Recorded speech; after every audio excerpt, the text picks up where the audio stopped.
मनिषर सबुठु बड़ दायित्व है निज शरीर को रक्षा करवा एवं निज शरीर को सुस्थ करवा एवं शांति रे जीवन यापन करवा से जोग होची नितांत आवश्यक।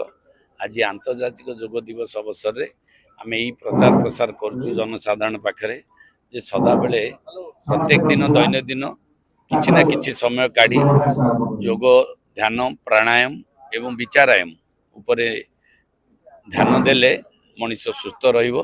मनीषर सबुठु बड़ संपत्ति जो शरीर को नहीं सी संसार को आसी लोक मान काम सेवा करने ठीक भाव में करें। आज आंतर्जातिक योग दिवस पालन अवसर में आम समस्ते ये ब्लॉक प्रशासन तरफ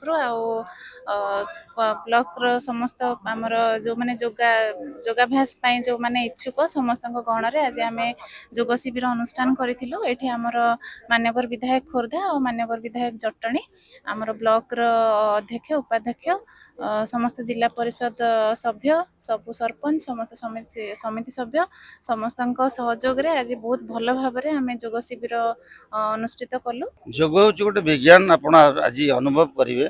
योग सहित रोग मुक्तिर संपर्क निबिड़ संपर्क रही। आपण जब योग आसन प्राणायाम या करेंगे ताले मेडिकल ट्रीटमेंट आपंकर आवश्यक पड़ो ना, कारण योग हूँ आपणकर शरीर को सुस्थ रखा मन को प्रफुल्ल रखापी हूँ महौषधि।